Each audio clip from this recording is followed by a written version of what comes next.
नमस्कार। आज तारीख 28 दिसंबर दिन रविवार। आप सुन रहे हैं द लेंस का न्यूज पॉडकास्ट राउंड अप।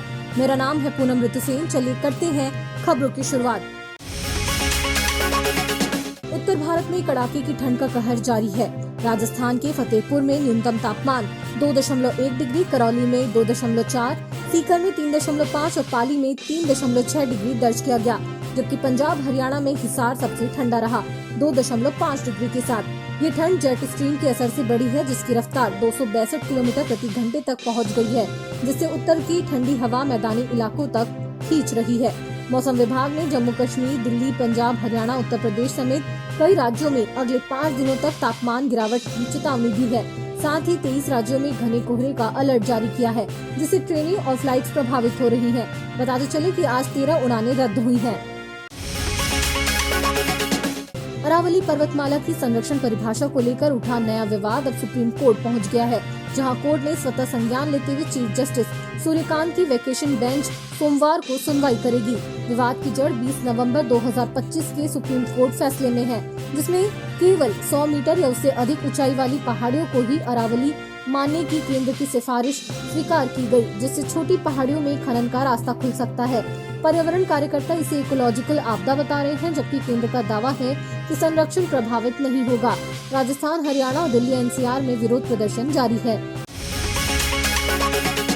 प्रधानमंत्री नरेंद्र मोदी ने मन की बात के 129वें एपिसोड में 2025 को भारत के लिए गर्व भरा साल बताया। खेलों में क्रिकेट टीमों की ऐतिहासिक जीत, अंतरिक्ष मिशन, महाकुंभ और सांस्कृतिक विरासत जैसे उपलब्धियों का जिक्र किया। पीएम ने एंटीबायोटिक्स के दुरुपयोग पर चिंता जताई और डॉक्टर की सलाह पर ही दवा लेने की अपील की। इसके साथ ही कश्मीर के प्राचीन बौद्ध इतिहास, मणिपुर में सोलर इनोवेशन, विदेशों में कन्नड़ तमिल भाषा संरक्षण और स्वतंत्रता सेनानी पार्वती गिरी जैसे उदाहरण भी शेयर किए।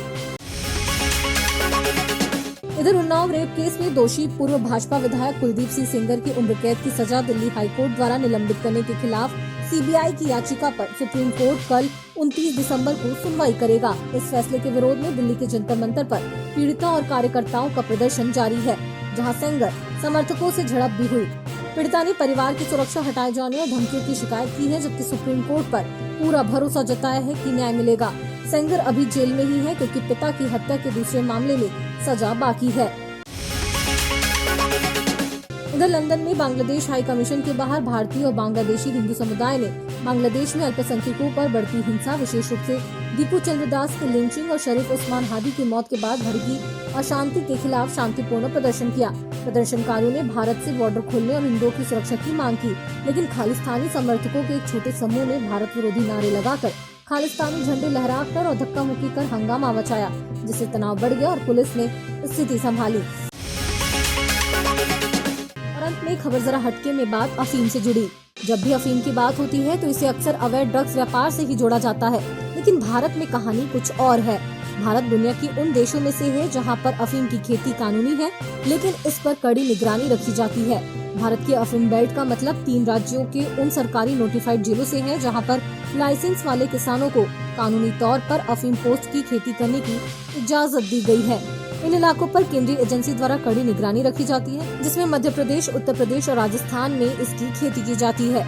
भारतीय संयुक्त राष्ट्र के कन्वेंशन के तहत दुनिया का एकमात्र ऐसा देश है जिसे कानूनी रूप से अफीम का गोंद उत्पादन करने की अनुमति है। पूरी फसल को केवल सेंट्रल ब्यूरो ऑफ नारकोटिक्स ही खरीदता है और सख्त नियंत्रण में दवा उद्योग के लिए उपयोग किया जाता है।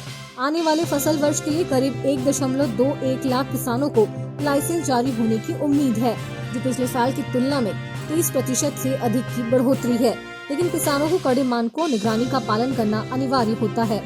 आज के लिए बस इतना ही। कल फिर मिलते हैं नई खबरों के साथ। खबरों को विस्तार से पढ़ने के लिए विजिट करिए हमारी वेबसाइट thelens.in। यूट्यूब के अलावा हमारे पेज को फेसबुक, इंस्टाग्राम और एक्स पर भी फॉलो करें। शुक्रिया।